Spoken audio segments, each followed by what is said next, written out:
কমেছে জ্বালানি তেলের দাম, তবে তার খুব একটা প্রভাব পড়েনি জনজীবনে। এ বিষয়ে আলোচনাতে চট্টগ্রাম থেকে সরাসরি যুক্ত হচ্ছেন সহকর্মী এ.কে.এম. নাজিম।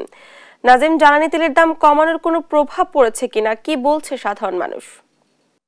গতকাল মধ্যরাত থেকে যে জ্বালানির দাম কমানো হয়েছিল, নতুন যে সরকার এসেছে, সরকার আসার পরে যেভাবে সাধারণ মানুষের মাঝে সুখবর যেটি দিয়েছেন যে জ্বালানি তেলের দাম কমানো হচ্ছে, কিন্তু জ্বালানি তেলের দাম কমানো হওয়ার পরেও সাধারণ মানুষের যে সুফল পাওয়ার কথা সেটি এখনো পায়নি। কারণ আমরা গতকালকে থেকে মূলত 31 তারিখ মধ্যরাত থেকে যে তালের নতুন দাম যেটি কার্যকর করা হয়েছে, তার পরপরই প্রতিটি পাম্প এবং ফিলিং স্টেশন গুলোতে নির্ধারিত দামে যে নতুন দাম নির্ধারণ করা হয়েছে, সেই দামে কিন্তু তেল বিক্রি হচ্ছে। এতে করে যখন তেলের দাম কমানো হয়েছিল, সাধারণ যারা মানুষ রয়েছেন এদের মাঝে স্বস্তি ফিরেছিল তাদের, কারণ তারা যে আশাটি দেখেছিলেন যে নতুন অন্তর্বর্তী সরকার আসার পরপর যে এখনো 1 মাস পূর্ণ হয়নি, 1 মাস পূর্ণ না হয় যে সরকার যেসব পদক্ষেপ গুলো নিচ্ছেন সাধারণ মানুষের সুফলের জন্য, সেটি কিন্তু আসলে প্রান্তিক জীবনে এখনো পড়েনি। কারণ তেলের দাম কমার পরে যে গণপরিবহন যেগুলো রয়েছে, যাত্রীবাহী বাস, গাড়ি, এগুলোতে এখনো কোনো ধরনের গাড়ি ভাড়া কমানো হয়নি।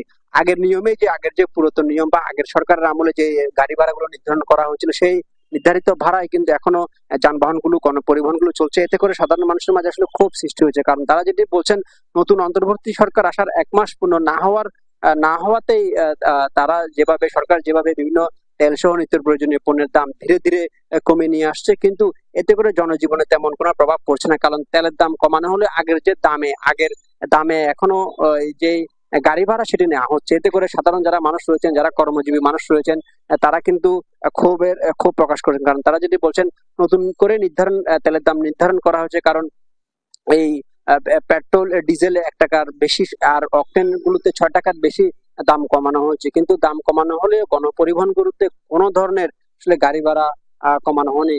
বরং অনেক ক্ষেত্রে গণপরিবহন গুলোতে বাড়তি ভাড়া আদায় করা হচ্ছে, বিভিন্ন অজুহাত দেখিয়ে মূলত ভাড়া আদায় করা হয়। এতে করে সাধারণ যারা মানুষ রয়েছেন তাদের মাঝে ক্ষোভ সৃষ্টি হচ্ছে। তারা যদি বলছেন এটা আসলে দ্রুত তদারকি করা প্রয়োজন, অথবা যারা বাস মালিক সমিতি রয়েছেন এবং তাদের সাথে সমন্বয় করে দ্রুত গাড়ি ভাড়া কমানো দরকার। কারণ তেলের দাম যেভাবে কমানো হয়েছে, সমন্বয় করে করে তেলের দাম ধীরে ধীরে কমানো হচ্ছে। এতে করে গাড়ি ভাড়াও কিন্তু ধীরে ধীরে কমানো প্রয়োজন। নয়তো করে মানুষের যে ক্ষোভ সৃষ্টি হচ্ছে সেটি আরো বাড়বে। এবং আমরা যেটি সকাল থেকে কয়েকটি জায়গায় দেখেছি, বিভিন্ন বাস এবং যাত্রীবাহী যে সব বাসগুলো সেগুলোতে সাধারণ মানুষের সাথে এবং গাড়ির চালক হেলপারের সাথে অনেকাংশে বাড়াবাড়ি পর্যন্ত হয়েছে। কারণ সাধারণ মানুষ বলছেন যে তেলের দাম যেভাবে কমানো হয়েছে সেভাবে কিন্তু গণপরিবহনের ভাড়া কমানো হয়নি, কারণ আগের দামেই ভাড়া বেশি নেওয়া হচ্ছে।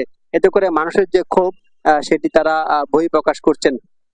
আরেকটি বিষয় বলে রাখি, এখানকার যারা সাধারণ নাগরিকরা রয়েছেন বা সচেতন যারা নাগরিক রয়েছেন, যারা বিভিন্ন বিষয় নিয়ে সবসময় সোচ্চার থাকেন, তারা যদি বলছেন যে তেল সহ অন্যান্য নিত্য প্রয়োজনীয় জিনিসপত্রের দাম যেভাবে পর্যায়ক্রমে কমানো হচ্ছে, এতে করে সাধারণ মানুষের যে স্বস্তি ফিরে আসার কথা সেটি ফিরে আসছে। কিন্তু তেলের দাম কমানোর পরে যে সুফল পাওয়ার কথা, সাধারণ মানুষ সেটি সুফল পাচ্ছে না। কারণ গণপরিবহন থেকে শুরু করে ব্যক্তিগত যানবাহন এবং যাত্রীবাহী যতগুলো বাস রয়েছে সবগুলোতেই কোনো ধরনের ভাড়া এখনো কমানো হয়নি। সেজন্য আসলে তেলের দাম কমানোর পাশাপাশি ভাড়া না কমার কারণে মানুষের মাঝে ক্ষোভের সৃষ্টি হয়েছে। তারা যদি বলছেন তেলের দাম যেভাবে কমানো হয়েছে সেভাবে যেন গণপরিবহনের ভাড়াগুলো যেন ধীরে ধীরে সমন্বয় করে কমানো হয়।